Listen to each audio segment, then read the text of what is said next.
Welcome back to Here for the Common Game. Today, in deck number 988, we're going to talk about Pearl Ear Imperial Advisor. Now, this is the first deck of MH3 that I have built. Super excited about this guy. Okay, so 3 mana for a 3/4 life linking commander. That's just not bad, just to start with. Enchantment spells you cast have affinity for auras. Okay? And then whenever you cast an aura spell that targets a modified permanent you control, draw a card. So when you throw an aura on the creature the first time, unless it has a counter on it or something, but assuming you're just throwing an aura on a creature the first time, you won't get the card draw. But any successive auras after that, you will.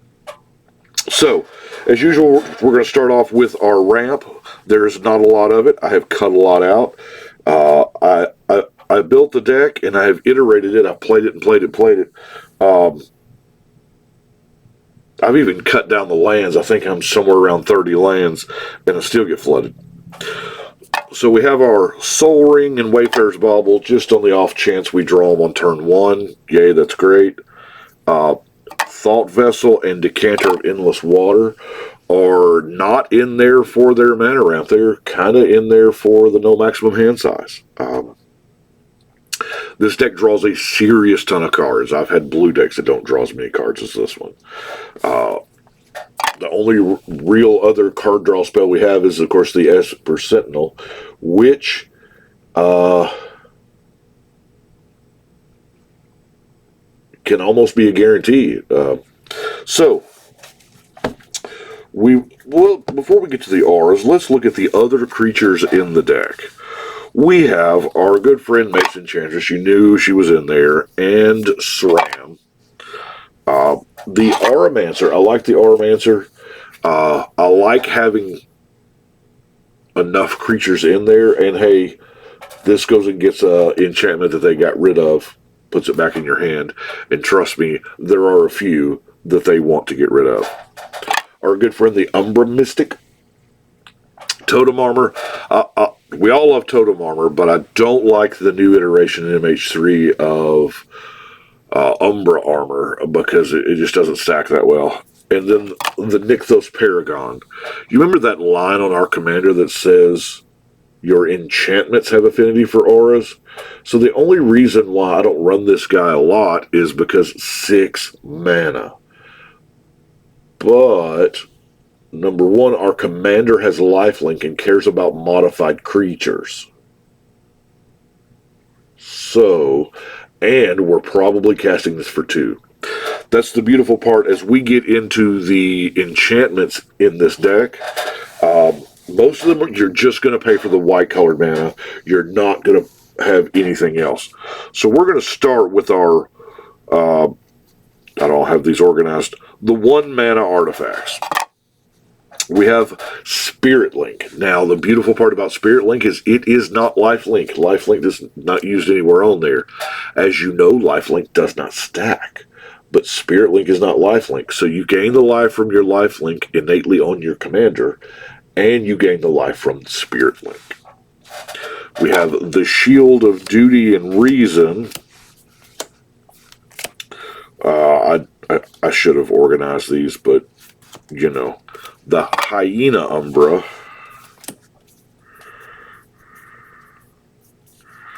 Artifact Ward. This is becoming more and more useful, just simply because it is, it's 1 mana, but more and more use of just good old-fashioned artifacts out there. So then, I got in the Wayback Machine, and, Blue Ward. The idea is your very first aura cast is going to be null, just about, unless you were lucky enough to get your SRAM on turn 2. So, you might as well give it some protection. So, we have the Blue Ward, Red Ward, Green Ward, and Black Ward. Of course, we did not do the White Ward because it would remove... we have Ethereal Armor, +1 for each enchantment, and First Strike. So now we've got First Strike and Lifelink. Yeah. Mask of Law and Grace, Pro Black and Red, which is always beautiful. Kithkin Armor. Sack it to prevent all damage to enchanted creature from one source. This works in... it has saved me from a Blast Act. It saved me from a Chain Reaction. Yeah, because it's one of those... And, you know, the not being blocked by big guys helps as well. Sure. So then we're going to go... Now, Guardian's Mage Mark is an aura that often gets overlooked because it just says, creatures you control that are enchanted get +1. So not just the creature this is on, all your creatures are enchanted. Although, to be fair, most of the time it plays like a Voltron deck. You throw everything on Pearl Ear and just go ham. Because the deck can get out of hand so quickly. We have a Sun Clasp, of course, Daybreak Coronet, Timely Ward I really, really like. Sage's Reverie, draw a card for each aura you control that's attached to a creature. What? I think it's +1/+1 for each aura. Yeah, what? Yeah, big stuff. Kind of, you know, all that glitters. Eland Umbra. Battle Mastery, because why not have the double strike? Griffin Guide for the +2 and the flying. You're drawing a lot of cards, right? Imperial Armor, you get +1 for each one of those cards in your hand. Eidolon of Countless Battles. +1/+1 for each aura you control. Yes, I have this in the auras. I know it's an either or kind of thing, but let's face it, we're going to want it for the auras. We have Armored Ascension. Oops, Armored Ascension. Mono white. Spirit Mantle. You know, protection from creatures is pretty busted. It can't be blocked. Okay, that's why I have a second version of it with Unquestioned Authority that already replaces itself. We're only going to spend 1 mana on Unquestioned Authority, and it's going to draw me a card and then probably draw me another card. Nice. Sarah's Embrace. You know, Vigilance and +2 and flying. Okay. Angelic Destiny. 4/4. Mantle of the Ancients is a good one. Return any number of target auras from your graveyard to the battlefield attached to enchanted creature. This is your one of your board wipe recoveries or removal recoveries when you lose your creature and all those enchantments go to the graveyard and you feel sad. And then you replay your commander and you play Mantle of the Ancients and you are back to the races. Spectre Ward. Now, I love Spectre Ward. Gets +2/+2 and has protection from all colors. This doesn't affect... this effect doesn't remove auras. That is beautiful. Beautiful. Celestial Mantle, because I am that commander player, for 3 mana, which is, in this deck, I've never paid more than 3 mana for this. You double your life total and +3 and silliness. So much so that I'm using Divine Transformation. You really evaluate cards differently after I played the first iteration. I'm like, whoa, all of these things are so cheap. Divine Transformation is only going to cost me 2 mana. We have our Mammoth Umbra, Totem Armor +3, Vigilant. And then our last aura is, of course, the good old-fashioned Eldrazi Conscription, because a lot of times it's just free. Now, this is the Eldrazi Conscription is the, most times the nail in the coffin, or the, hey everybody, it's me. Hi, I'm the problem. That's generally what Eldrazi Conscription does. So with all these fun things running around, we have our regular enchantments, the Sphere of Safety, which is really going to keep us safe. I got the Ghostly Prison in there. Now keep in mind, these have affinity for auras too, because they're enchantments. So 1 mana Ghostly Prison, not bad. We have the Siegwarth's Aid for the Flash Dance.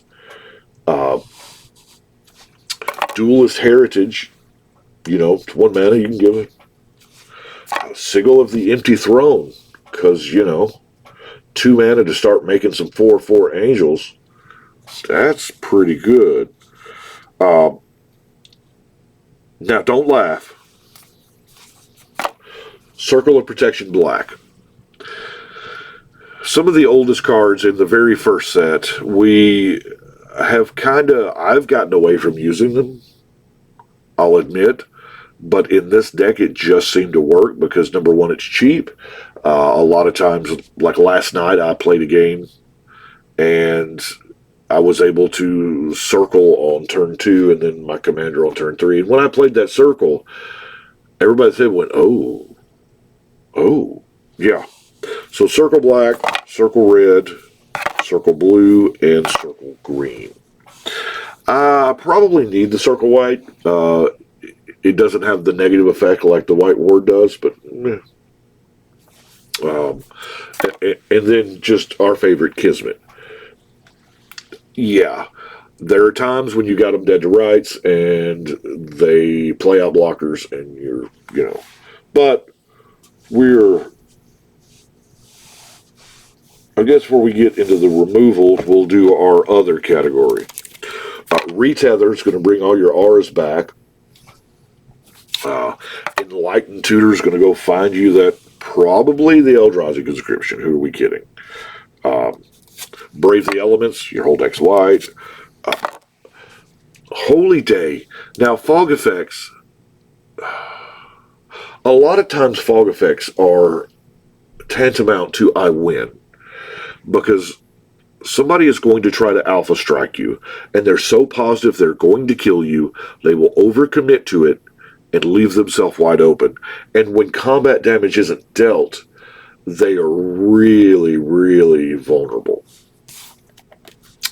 Unfinished Business. I like Unfinished Business. You get to return target creature card from your graveyard to the battlefield, then return 2 auras from your graveyard attached to it.